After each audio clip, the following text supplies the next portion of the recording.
we are here with my video editor, Zeke with XYZ Media. What is that solopreneur approach where you can still be super impactful, but not detrimental to your energy and money reserves? I would try to make it as minimal effort as possible. Don't go down the highly edited production route. The battle between quantity versus quality. People say you need to have quality, or people say you need quantity. I say you need data, so you need quantity, but then you pivot into quality. It is no longer enough to represent buyers based on convenience and the service they are going to be providing. And I argue that in 2024 and beyond, you will not be able to accomplish that sense of know, like, and trust with the public without long-form content. Landmark settlement, massive changes to the way that we present our value to the public. Okay. I can't just have people fall into a buyer agency with me anymore. Like cold calling, it probably could still work, but you're gonna have to back it up. Like, go hit me up on like IG right after this and check out what I'm talking about. Or I'm gonna send you a playlist on YouTube of some of my best videos that you're gonna find really helpful. And your personality and your passion, you have to have a library. I'm an agent, and I'm like, I need this. So I need the digital brand, Zeke. What are the steps? If you have found your way here, you are a real estate pro who's ready to transition from chasing leads to getting dream clients to chase you. This podcast is where you will learn the business and system strategies you need to grow your real estate business so that you can get paid consistently, connect with dream clients, and keep your sanity. Zeke, welcome to the pod. I don't know if you've ever seen any of my podcasts before, just kidding. So we are here with my video editor, Zeke with XYZ Media. How long have we been working together? Like 4 years almost? Oh, gosh, I think it was 2020, wasn't it? You were like the first, when I got hired at Renzo Media, which was a company, it was my company before me. Yeah. How to word that correctly. Sure. You were like the first one that you were like I was solely your editor. Yeah. Because I think I was helping other editors manage projects. You were like my client. And then and I onboarded another podcast, and you two have been like my ride or die since Who is that? the beginning. Just kidding, you don't have to say. It's a comedy podcast. If you go on XYZ's page, our podcast studio Instagram, you'll see him. Okay. So quick background. If you didn't know, welcome to the show. Welcome to the Market Authority show. Zeke, super happy to have you here. Awesome. If you've been following along on the YouTube channel or on the podcast, Zeke has been there like basically since not the beginning, but like early on. And all of the videos, when you're asking me questions like, oh my gosh, Steph, how are you like producing your videos in this way? Or how are you, like, what equipment are you using? I don't know. Because I don't know. And honestly, I want nothing to do with it. Yeah. I want nothing to do with it. Like, I'm not a video editor. I have no time for that. And honestly, anytime I try, it's kind of a disaster. So that's why I bring in the big guns. So Zeke, we've been working forever together, it feels like.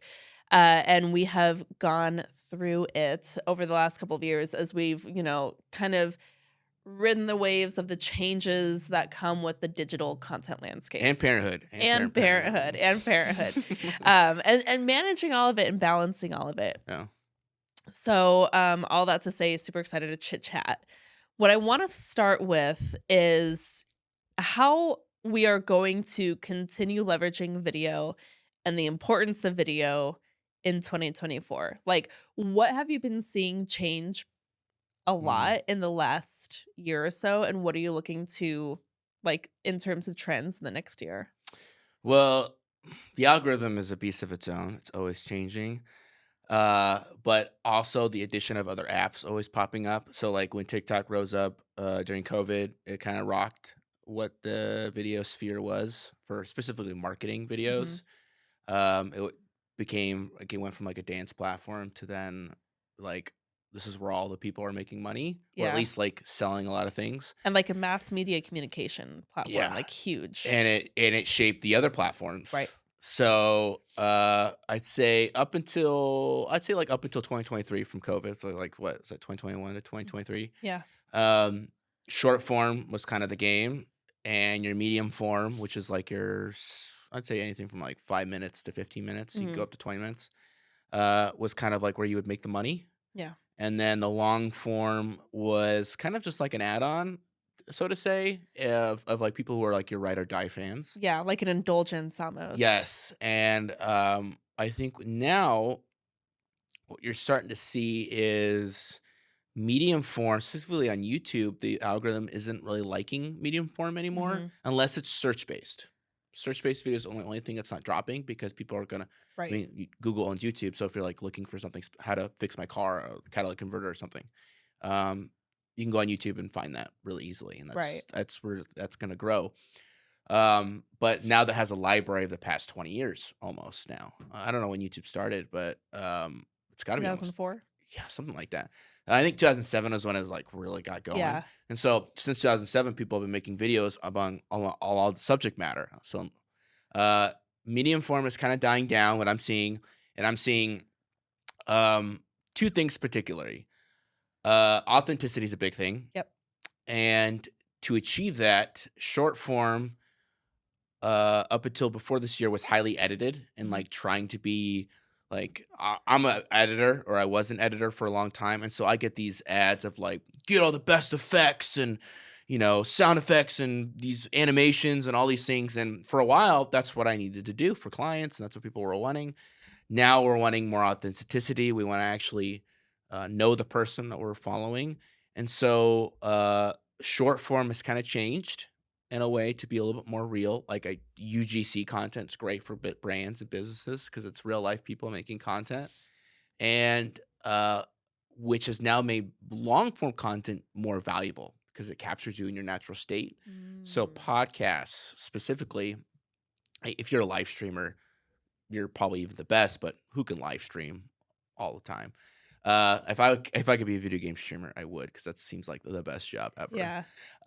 Anyways, maybe someday when I have a lot of money, I can just start live streaming. But podcasts specifically, long form can pretty much capture. It can capture your knowledge base in your field. It becomes, like and trust factor can increase. I mean, a lot of these things, people can be a fly on the wall in your conversation that you're sharing your knowledge or your passions about. And that can mean then cut up into your authenticity short form clips. And so what people are learning now is that long form can literally supply all their content, Right. which is really valuable. The only thing it doesn't quite hit is the search-based content on YouTube. That's the one thing that we're struggling with trying to figure out when it comes to balancing like editing and stuff like that. Yeah, you almost have to kind of like bake it in. Yeah. Bake it into the conversation a little bit. So like, oh, Zeke, how would you edit this video in Exactly. 5 minutes? And you have to like tee it up a little bit. But I think I like that because if you look at what's happened, and when I'm working with real estate agents, that's what they say. They say, I mean, it just seems like you have to be everywhere. You have to post the short TikToks, like the viral stuff on TikTok. You have to create reels, which are different for some reason, but it's the same kind of format. Yeah. And then you have to create your YouTube videos and then all this. But like what you're saying is yes, and let's simplify it. Make one long stream of content and then just chop it up into all the different formats that you need for these different platforms. Yeah, and I have people that come in through my studio all the time. They'll take a tour, and because I run a podcast studio, it's now called a podcast studio for this reason. People will come into the studio. I used to call it content studio, and they're like, "Oh yeah, so I want to record YouTube videos and da da da. I want to cut out like."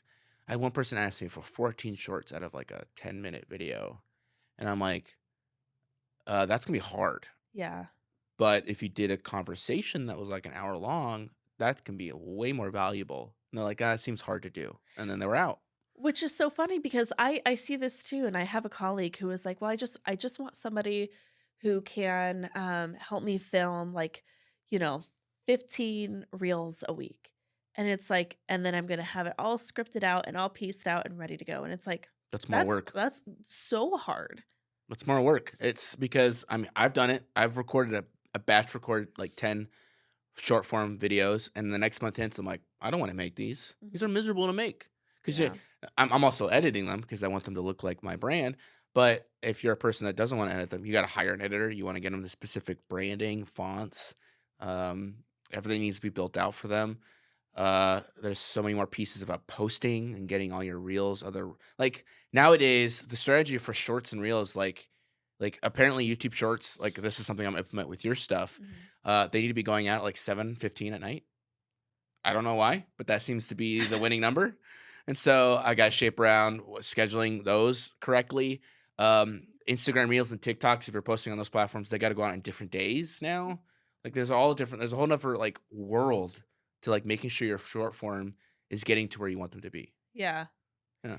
If you are just like a solo entrepreneur, like a solopreneur, let's say real estate, because that's my Hmm. world, and you're like, listen, I just want to sell houses. I don't want to be a content Yeah. creator, but I'm bought in because I know it's important. So, like, I get that it's important. How can I make it work for me? What is that solopreneur approach to where you can still be super impactful, but not detrimental to your energy and money reserves? If I was going down this rabbit hole, and many other people say it, I've preached this a little bit, but you got to make sure you account for your effort. Hmm. Um, and I would try to make it as minimal effort as possible Yeah. if you're just starting out. Don't go down the highly edited production route. Right now, vlogs are kind of doing a comeback. Um, I don't think they ever really went out. People just like to make videos around the concept of vlogging going in and out, I think. So I would say just, there's just been a format of video for the last 10 years. But a lot of times I've seen content work, people just sit at a desk, no editing, one shot, one camera, one mic for like 20 minutes, just talk about what's going on in the market. I mean, you mentioned a guy in our previous conversation that literally just goes live every day, talks about the market, Yeah. and that's it, and it's similar to a podcast because you're just documenting a Definitely. conversation. So if I was starting out solopreneur, don't go down the shiny object syndrome of looking at social media and like seeing all these short clips with all these cool things and maybe they got some views and that was working for a time. I think now people just want to hear you and know that your content's good and know that you're a decent human being or a Yeah. real person, um, and that you kind of care about the person that you're trying to reach, which is the person watching it. And I would do it that way and just like set up your phone. Maybe get a decent mic. Audio is the one thing that's not super forgiving if you have to buy something. Yeah. Um, iPhone audio is getting there. It's not quite there. But I have a $20 lapel Yeah, mic that plugs into the iPhone from Amazon, and it does everything I yeah. need it to. It's so good. There's so many mics in the market now. Yeah. I mean, there's a lot of cheap ones on Amazon that I think those are hit or miss because some of them can be really bad. Yeah. Because I've tried them. I'm a very brand centered person. If like if like Shure makes a version of it, I'm Yeah. probably gonna buy it, or Rode. I'm just gonna go down that route just to make sure it sounds good. Right. But yeah, I do it. Just make it as easy as possible for yourself to create content, and then maybe once you get some traction, you work your way up. I mean, it's the same thing of like learning a trade. You don't want to just like jump in and try to do a backstroke if you've never swam before. That's It's so hard for like high performers though, yeah, because like for people who are all in and every deal feels like it could be the first or the last, right? So like there is that sense of like existentialism, and especially yeah, with real estate agents who are very transaction based, like they do feel like everything has to be perfect. So let's say they take that advice and they're like, all right, cool. I'm committed. I'm going to do this by my bootstraps. I'm going to just like get into the habit of doing this until I kind of hit that tipping point where it makes sense to invest. yeah. What's the tipping point? How do you know when it makes sense to start like investing in gear or getting more professional help? Well, it depends on your goal. So if you're a real estate agent, for example, and you're doing relocation videos to like a city, uh, start looking at how many leads you're getting. Yeah. And if you're getting a lot, if like there's a couple realtors we've edited for that like all their business just comes through YouTube, then I'd say then that's the time, like put your marketing budget just goes towards that Yeah. and upgrading that, making sure it's better, getting more people to edit your videos or maybe getting a videographer to come and film you. Yeah. I'd go down that rabbit hole of like splashing budget at it. But if you're not getting much traction from it, then you need to still figure out what your target is for making that video. If like you're still trying to figure it out, you haven't cut your piece of the pie of the algorithm yet to really lean into it, so to say. You can't really taste it yet, so to Yeah. say. I just made this up, but you need enough data to figure out I need to make more content like that. I am glad that you said that because I have been a lot of real estate agents want to blame, like they try to create content. Oh, I tried posting once and it didn't do Yeah. anything for me. And they want to blame like the algorithm or the audience or like, oh, my clients just don't care about this, you know? But at some point, you do have to kind of look at yourself and say, am I actually taking this seriously? Like, am I actually creating content that people would want to watch, or am I creating content just to create Mm, content? And you do have to take some sense of like, and again, responsibility is like such a big part of this. Um, you don't deserve to go on and post one video and then get 10 clients from it. No one deserves no. that unless it is like that one random you absolutely crushed it because you put your heart and soul into it and people could see exactly who you were and what you have to offer. The fact of the matter is most people can't do that. You do have to go through that trial and for me, like you have to test it for 6 months before you really start to Yeah. hone in on that messaging. Is that kind of what you see too? Yeah, I mean, a big thing I say is the battle between quantity versus quality. Hmm. People say you need to have quality, or people say you need quantity. I say you need data, so you Ooh, need quantity, but then you pivot into quality. yeah. You Um, don't have data without a large yeah, number to pull but it you from. can't create quantity of just crap-based videos of Right. just like, I'm not saying like the production value wise. I'm talking more about how you are on camera, what you're talking about, the actual substance of your video Right. needs to be what you're Like, what's the judging. messaging? What are you sharing? Exactly. What are the ideas that you're putting out there? Yeah. Are you just regurgitating Google? Yeah. You Are you know? doing chat GPT, which is great, Yeah. but I mean, everybody has access to that now. So it's like we're over that hump of, you know, everybody was like, well, you need to use it. You need to use it. So everybody started using it. And now you can instantly tell when people are just reading off a script off of chat. Yeah. It's like you need to structure, or you did a really great tutorial of telling chat to be a specific way, like Yeah. your target avatar. People don't, so many people are lazy. They're not going to do that. I I'm know. lazy. When I write scripts, I think I'll use it to start. And if I'm really pinched on time, I'll just use it as my bullet points. Okay, let's talk about this because Okay. I get that question all the time. Script or no script? It's a great question. I think it depends on, for instance, I made a Dune review video. Uh-huh. Okay, I'll start there. It's kind of fun. Dune 2. Dune 2. I'm going. I She's got tickets in I about got 2 hours. tickets. We're going to go see Dune Okay, 2. so, greatest movie of this decade. I'll start there. You're putting your flag in the ground. Yes, I am. You can come at me. Actually, most people You got have the agreed. popcorn bucket. Yeah, I did. I got the popcorn bucket to prove that I'm obsessed with it. And I would say I wanted to test out a teleprompter for a client that Okay. wanted to use it. So I was like, okay, I'll test out scripting because up to this point, I'm a very bullet point person. Yeah. I write a bullet point so I can kind of riff around it. Yeah. And of course, I'm coming from a podcast background. I edit a lot of podcasts. So if you're scripting a podcast, I'm like, that's a big no-no. Like, because you're not the benefit of doing a podcast is It's off the cuff. it's off the cuff. It's you in a natural state. Yeah. So I scripted it.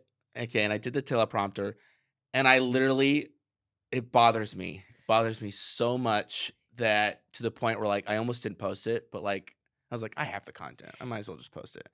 And I hated it. I hated scripting it. I'm a very bullet point center person, even though Yeah. I may have to take spaces in between. But do you find that you mess up more when it's a script? Yeah. Oh yeah. Yeah. Because I'll say like, oh, I wanted to say it that way. Yeah. But when I'm bullet point, maybe I say it a completely different way. But I'm like, oh, I kind of like that actually. Yeah.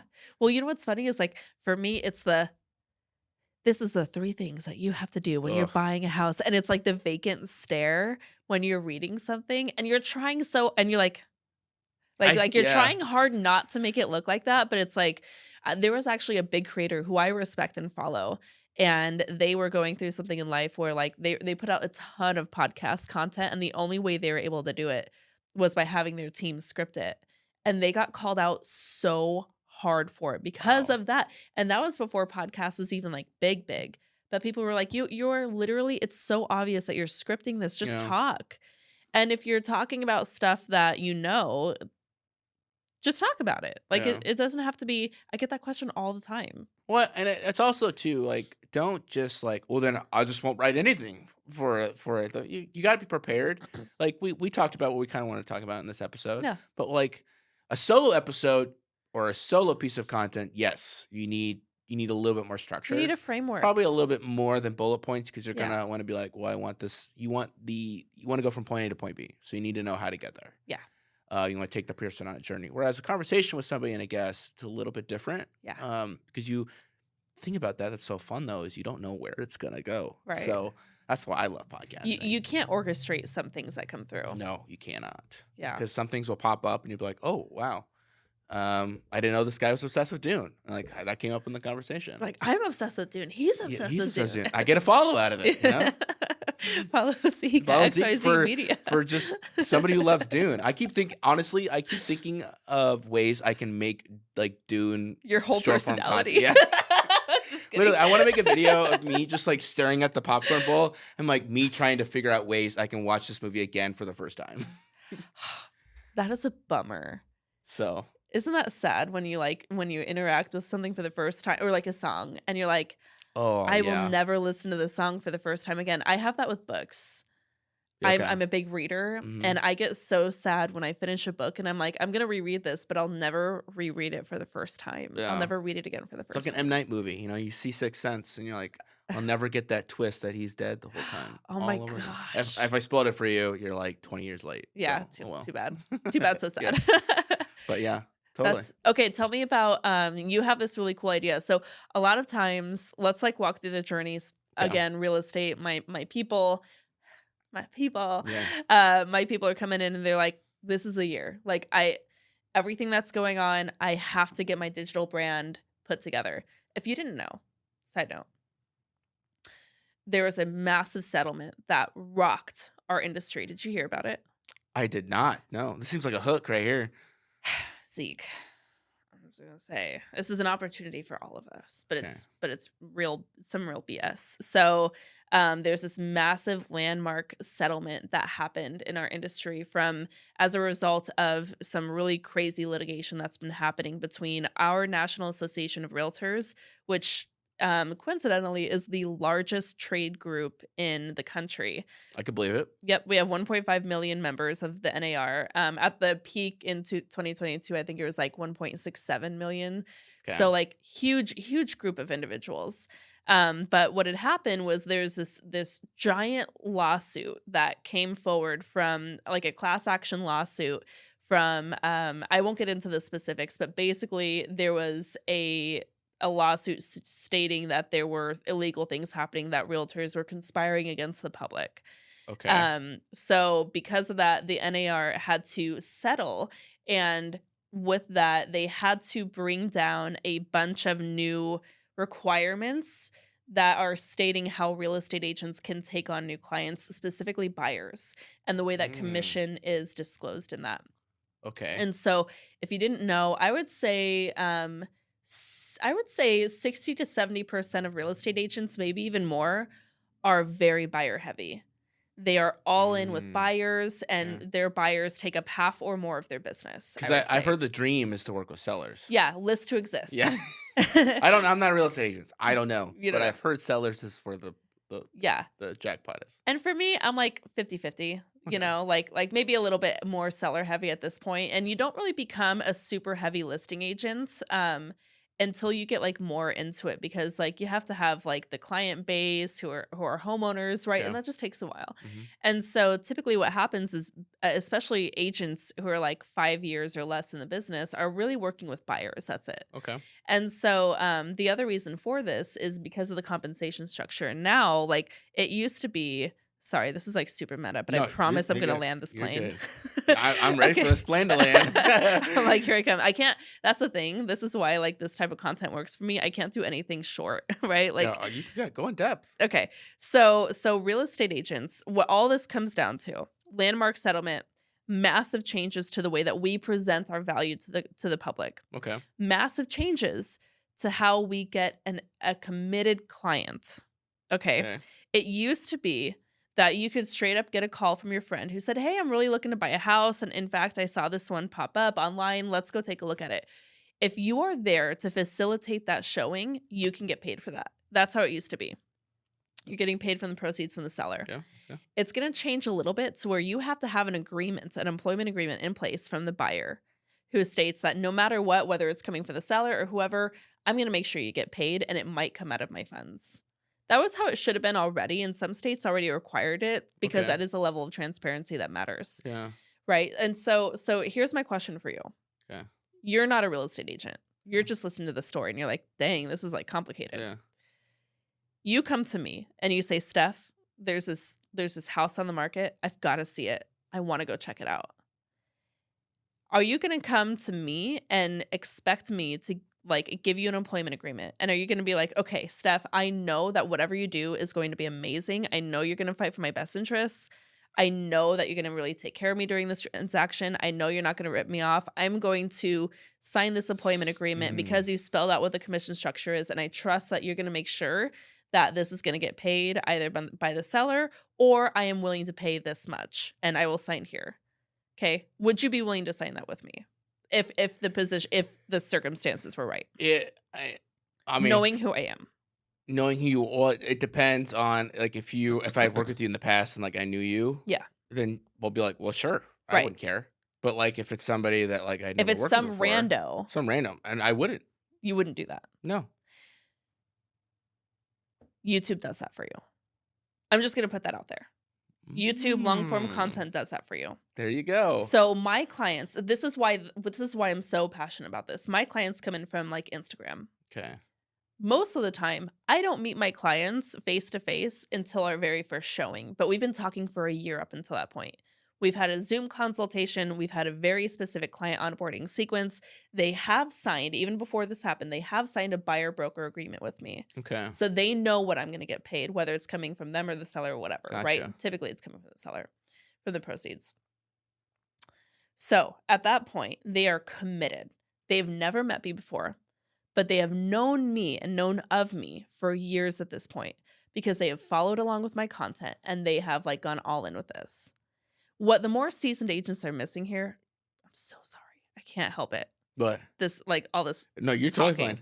What the more seasoned agents are going to start recognizing here is I can't just have people fall into a buyer agency with me anymore. It is no longer enough to represent buyers based on convenience. Buyers are going to choose real estate agents based off of their personal brand and the service they are going to be providing. And I argue that in 2024 and beyond, you will not be able to accomplish that sense of know, like, and trust with the public without long-form content. It is not enough to show the fun little boppy like reels and TikToks where it's like B-roll and like little text over the screen. I love that content. I don't think that's going to be enough.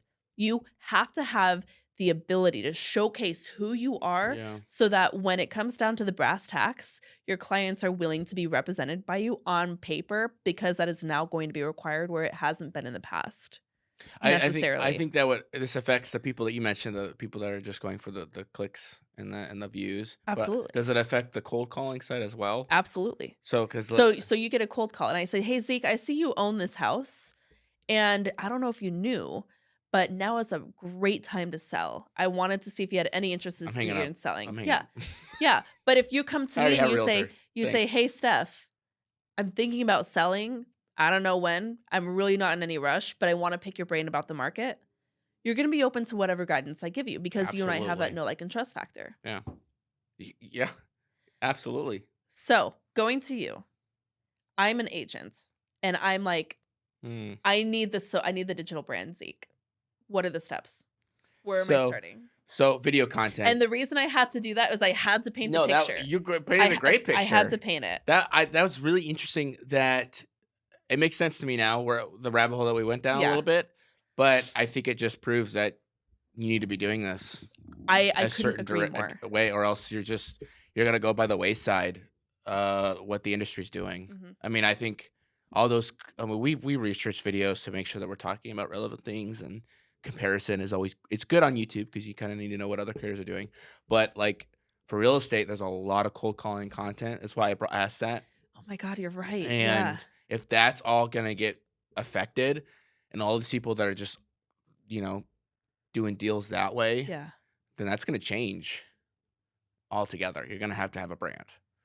So I could not agree more. I think that's the big thing. like cold calling, it probably could still work, but you're going to have to back it up. Like go hit me up on like IG right after this and check out what I'm talking about. Or I'm going to send you a playlist on YouTube of some of my best videos that you're going to find really helpful. And your personality and your passion, you have to have a library. I think that's, So anyways, how do you get started? Yeah. Well, it depends on. And you had a really cool idea that I want you to kind of base this off of. So I start a little bit background then. I'll get to where we want to go. I started a video agency while I was working for one, and I kind of took over it about a year and a half ago now. And we were doing all types of content, short form content, medium. I call it medium content. It's basically just your YouTube videos, and long form, which was podcasting. And we were doing all of it. And the problem of my company was that we were a hodgepodge. We couldn't market anything because we were doing everything. So isn't that funny? Yeah, it's so funny. It's something with like Gordon Ramsay says about a restaurant. The bigger the menu, the bigger the red flag. Right. So I think that's kind of what our struggle was. I didn't quite know how to market it, and I was trying to mix previous values, and it was just hard to do it all. And I was missing time with my family because I was trying to do everything. Anyways, so recently we've kind of really we dropped kind of the short form filming perspective and dropped a little bit of it, and we kept on editing for YouTube videos. But the thing we really love to do, we're kind of honing in on, is a podcast content. And if you go listen to another conversation, maybe on my podcast, it might be on Stephanie's as well. We just talked about the benefits of doing a podcast and walked you through why it could be great if you already have an existing content library going. It could be freeing, kind of give you a way out to be a little more curious and all these things. But anyways, if you're trying to get started, I would really say you need to start off with the mindset and make sure that I made a YouTube video about this, and I think it's a way more important thing than it needs to be like an encompassing idea. Yeah. But what is it? Your effort needs to be worth it. Yeah. You need to prepare for that. Yeah. So if you're going to go down this road, you need to make sure that you're going to know the commitment that comes with it, and that your work hours are going to have to go toward it. And maybe some of your personal hours are going to have to go toward it. It's going to take you away from other things that you want to be doing in your business. And you just need to just hone in on it. And if it's not worth it to you, if the time and maybe some resources aren't worth it to you, then go find another avenue right away. Because you just got to get into it knowing like, I'm going to fully commit.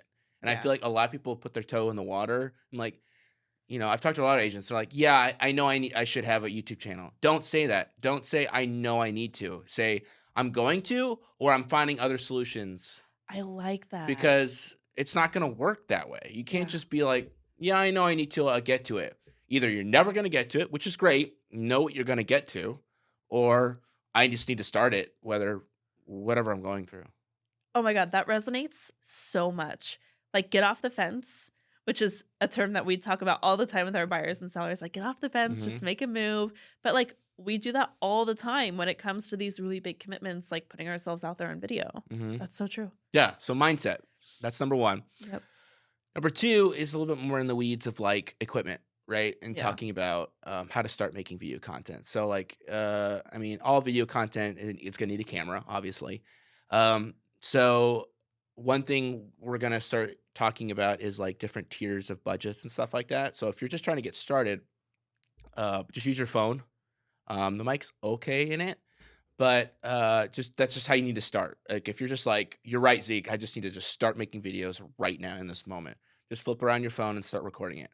And add captions to Instagram or TikTok. They're built-in captioning. Yeah. Maybe add their music, and just start doing it that way.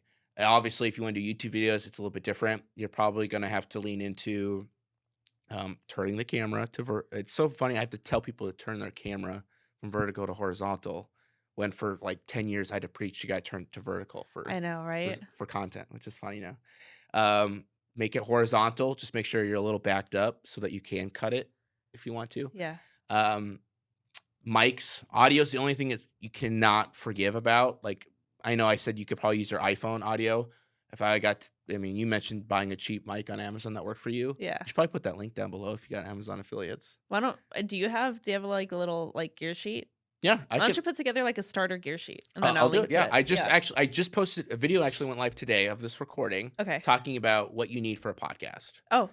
But So it's I'm a going to little link different to from that. YouTube. So if you're listening to this and you're like, can you just like tell me what to use? I'll just link to it's yours. very similar to YouTube content. I talk about very similar. Honestly, to record a podcast and a YouTube video are like, they're next to the same thing. Yeah. The only thing with a podcast is if you're having multiple people on mics, and you gotta have to account for okay, that. here's a question for you. For like, okay, talking about gear, talking about like the logistics side of all of this, and I'm gonna like get myself comfortable because I got do it.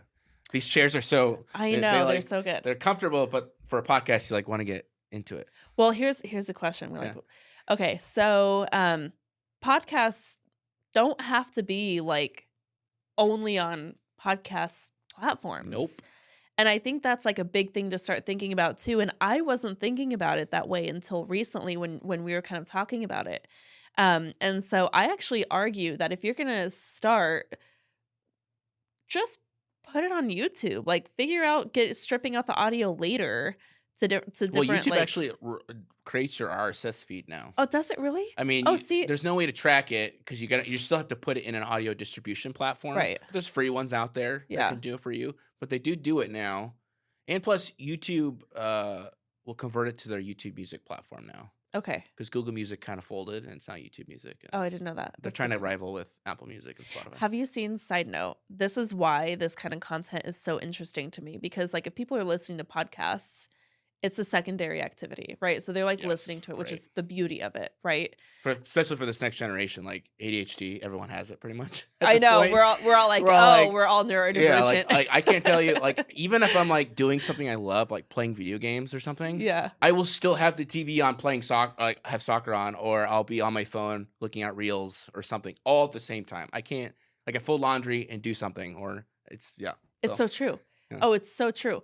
And so who did it on? It was on YouTube. Post Malone had one of his albums, and he had like a visual experience with the album where like the music was going, and then on YouTube, like you're listening to the music.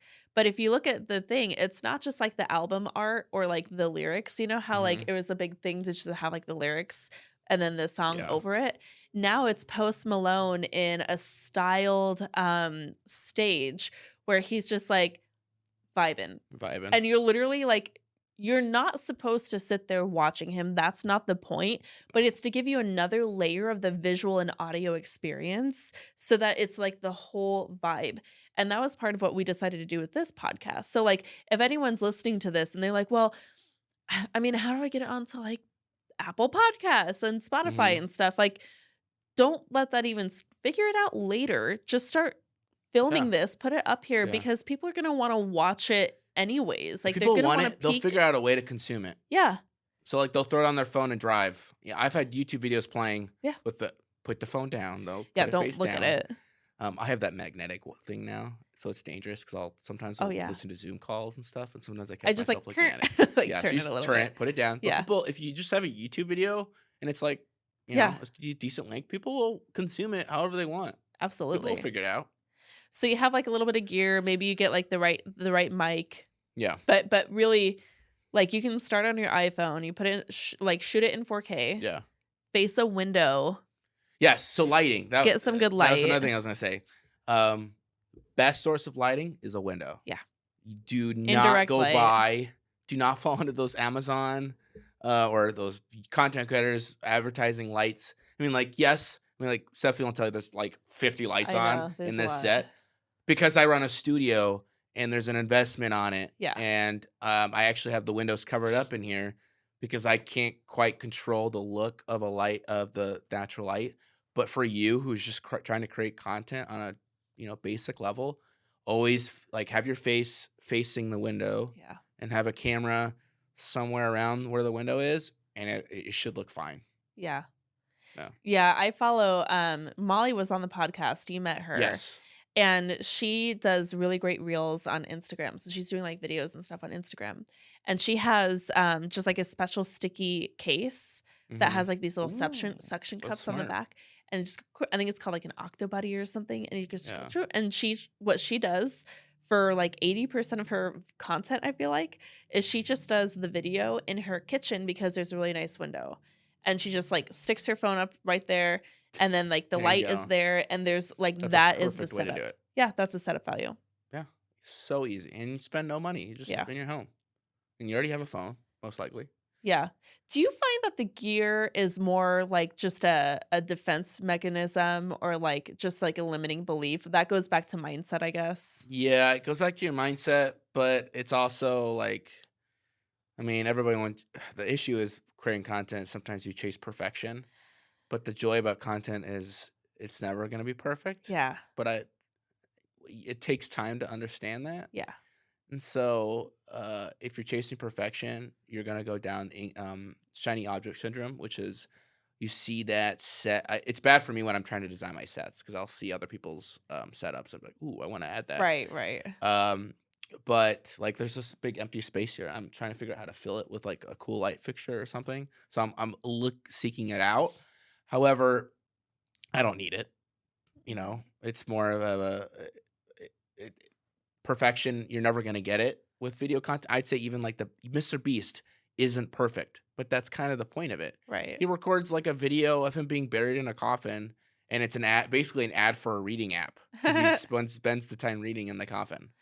And it's not perfect. He films it with all kinds of weird GoPros and stuff, but it's like a great return on investment video. Yeah, I mean, one thing that I kind of think about a lot is like if we were to think about it in terms of real estate, like what's the biggest no-no that we tell our home sellers? Like, don't over improve your property unless you're going to live there forever. Great reference, yeah. Yeah, so like if you let's say you buy the starter home and you pour $100,000 into the kitchen and you Mhm. expect to see dollar for dollar back, you're not going to, because it's still a starter home in the starter community. Like the values are only going to be so high, and the buyer who's going to come and buy that home is not going to like take on that investment. It's kind of Yeah. the same thing where we're like don't over invest in the brand presence unless you know you're going to live there forever.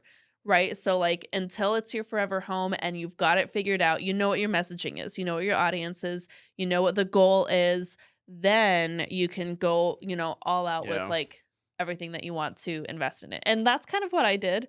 Yeah. Like in 2020, I came to you and I was like, this is going to be my thing. Like, I'm Yeah. going to go all in on You had video. commitment. I had the commitment. I was going to live there forever. Yeah. Right. And so it made total sense for me to invest in it. And then I had to like find the right approach, the right like partner when it came to the editing and stuff, the style, the energy that you bring was really important. And I had gone through like a couple of other like Fiverr editors and it didn't work out, and it was fine. It wasn't what I needed. Mm-hmm. But I think that mindset is a really big part of like when it comes down to the gear too. It's so easy to obsess about it. Yeah. If you're, I mean, that's why I talked about first is the mindset and the commitment. If you got those dialed in, then the equipment will just be an easy obstacle. Yeah. You'll just overpass it because you'll be like, I've already committed to this, so I'll make it work. Yeah. And I think we talked about earlier, the marketing budget, once you start seeing a little bit more of a return on it and start seeing your time's a little bit more valuable doing it, then you'll start to be like, okay, well, I kind of want my, I want my content to look a little better. Maybe I'll buy a light, or maybe I'll buy a camera that can handle 4K footage a little bit better than outside of my phone. But it'll come naturally. It won't. I hate wasting time, so or energy or resources on things. Like I love my wife like beyond, but sometimes I'll and it's my fault. I'll encourage her to be like, you should try a side business, a side hustle. Like why don't you start baking some stuff because she likes baking, or she got into making soap for people for a little bit. Ooh, that's fun. But all that stuff is now just sitting at my house, and we bought this stuff. Yeah. And it's just sitting there, and it's not that bad of an investment. Like she got to try it. Yeah. But if you reference it to this, if you like some people spend like $2,000 on getting their video set up or their gear all dialed in on their desk and to record really great content, and they make one video and they're like, yeah, this is a lot. and then they never use it again. That actually is a classic ADHD trait. It is is. getting really excited about Also it setting up is. the hobby Yeah. and then getting all the stuff. And then when it comes time to actually do it, you're like, on to the next thing yeah, I'm already. good." Yeah. Yeah. Okay, so we have the mindset, we have the gear. What's step 3? So step 3 is actually it's the not so fun part for a lot of people who are not in the video field. It's just probably where my business started, and that's probably the editing and the posting and making sure that you stay consistent with that schedule. Is that production? Or is production more like I with would the gear consider the too? recording process as more with the equipment. Okay. Because you want to kind of, that's where it kind of crosses over a little bit. Yeah. But there's a whole nother side of making videos that people don't realize once you're done recording. And that's the part that I want to talk about in that section. So 3 sections. The final one is more of like, you get the video file, you got it all, and you're like, okay, what do I do with it? Yeah. And what I used to do is edit those for people. We did it for you, and we do it for a couple other realtors in your program. But my business can't scale that, which is why I gave a little bit of background where we are. Scaling editing is just really difficult because we have to train the editors, and then we also need to pay the editors what they're worth. Right. Especially the good ones. Yeah. And once they're working with somebody like us, I'm also setting them free resources to learn and get better. So their price increases because they know their value, and they're all independent contractors just like us. Or I'm more or less, in a business, but like real estate. Yeah. Independent contractors. They all want to increase their money. They all want to grow families. They find something that's making them money. Totally fine, but that's just really hard to do. Yeah. And it's hard to scale. And I don't want to go down that pathway. So if you've reached out to me recently, I said we have a waiting list for editing. So basically in this phase, it's going to be more, I'm trying to more educate people on how to find the right editor or how to edit yourself and make it easy, which is why at the beginning I talked about making the video process easy, like just setting up your camera and recording yourself. Yeah. And just posting that like a live stream or something. You're making it easy. That step is like a breeze. Yeah. Because you're just like, I'm going to add a title, maybe add a thumbnail to it, a thumbnail that maybe you make on Instagram, like the stories, you can make your thumbnails there and just save it. Yeah. But you know what's so funny is now what I'm seeing that's really popular is people not even posting them. Yeah, so that's popular for people I think more from the vlog style or like a day in the life. I think that stuff works. Yeah. Because that's more of a behind the scenes kind of feel. If you're like wanting to spit facts, I think a thumbnail needs to be a little bit more. I guess my opinion, it might work. If it works, do it. Well, I guess it's the goal, right? So like if you're trying to create that library, like you said, of like those core foundational videos that you want to be able to use as a resource for your clients and act as a conversion tool, and also like get the click-through rate. So if people are Googling how to buy a house, having a thumbnail with that title makes a lot of sense. Yeah. Thumbnail titles are, more and more you post, specifically with YouTube, you'll find out that that's almost the hardest part. You have to figure out they're almost 2 different stories that are trying to sell you on one thing, and they can't be the same thing. Sometimes the same thing is 2 different stories, though. It's very confusing. So, like for example, I know we've played around with your thumbnails a little bit. Some need to say a verbiage to get somebody's eye on it. But then the title will then be like, oh, this is the explanation behind that thumbnail. Or it's switched.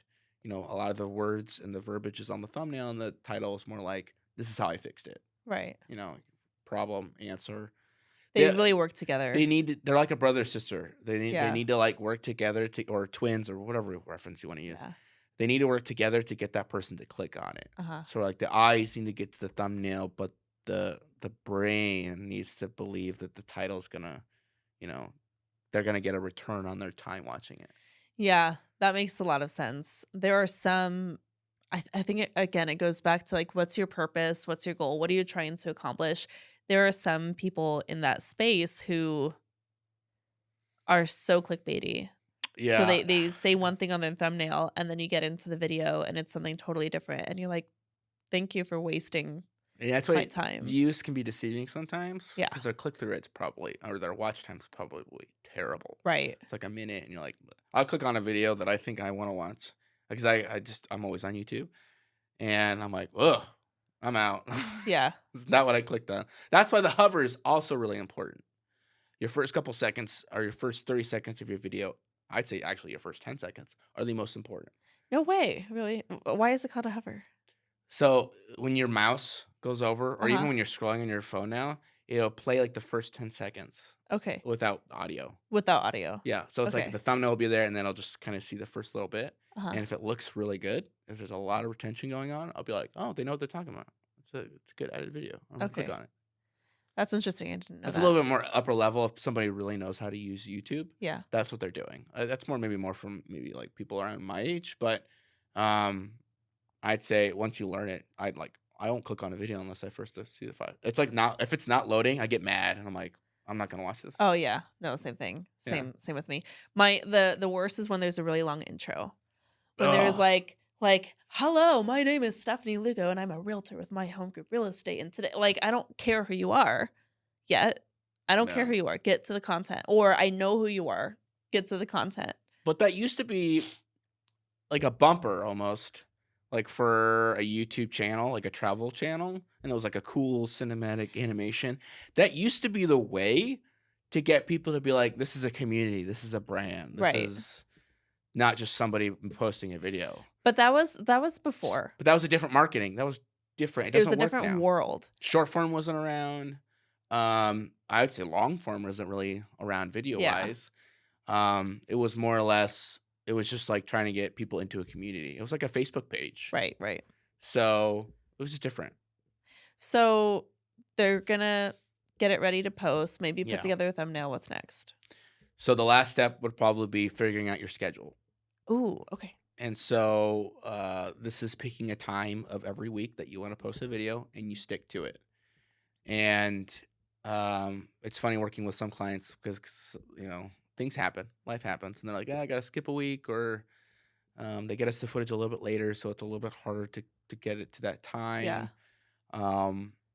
And sometimes like maybe like an email didn't get sent to them see it or something, so maybe we dropped the ball on it. But That's never happened. That never happens.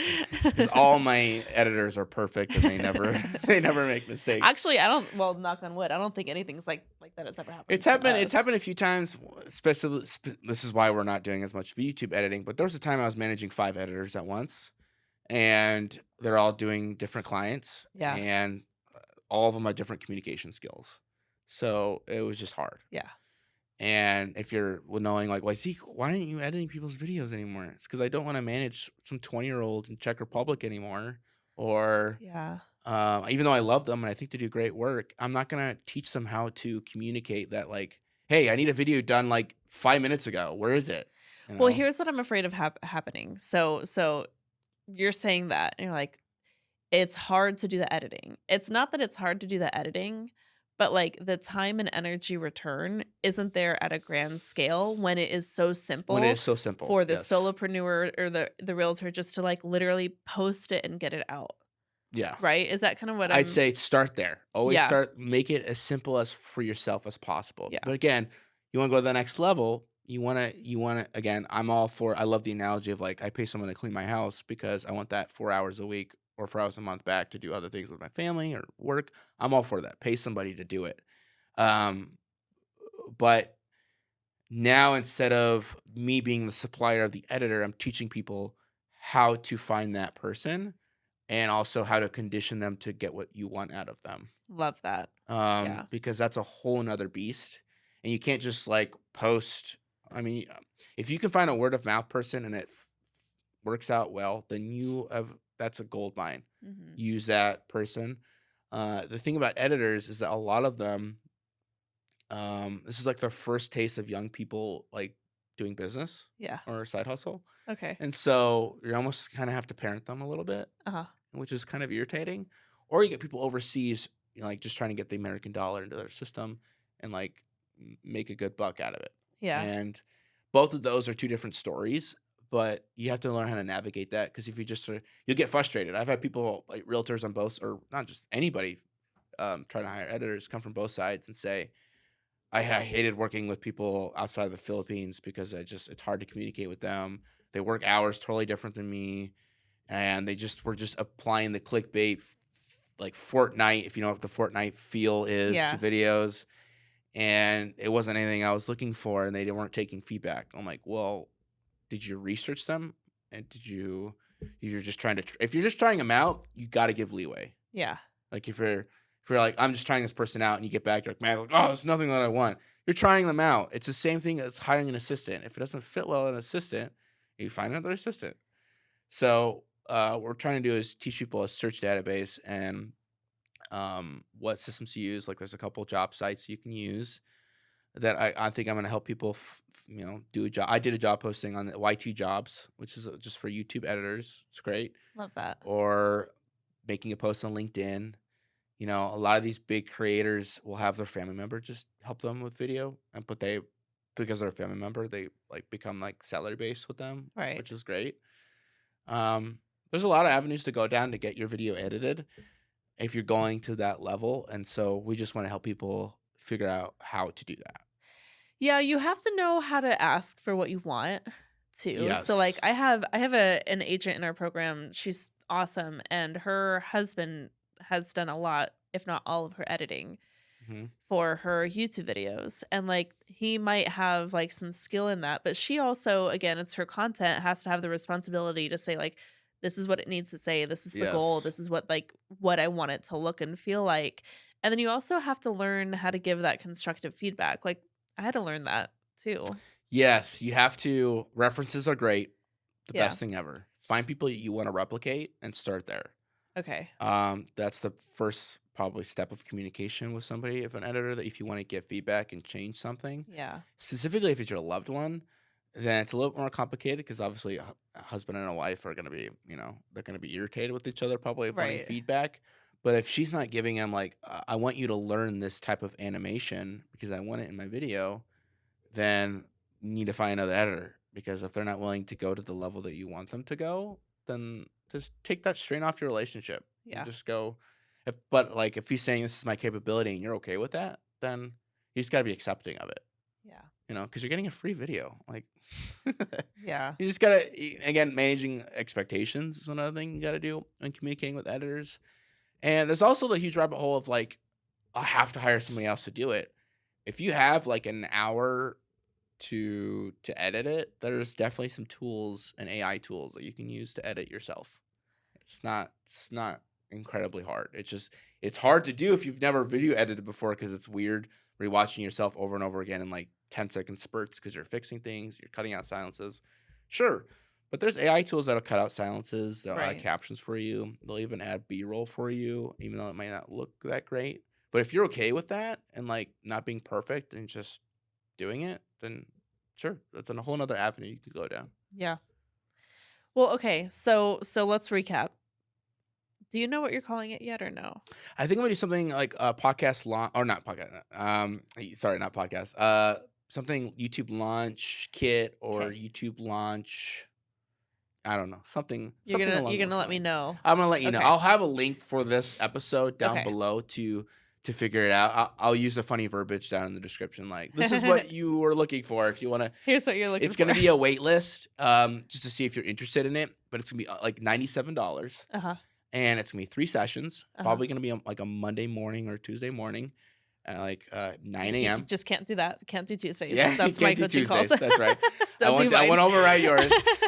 Just kidding. Probably Monday mornings or Fridays are also good Yeah. days for me. And it's just gonna be like an hour of me teaching how to do this, and then maybe like another hour of Q&A to actually talk about your situations.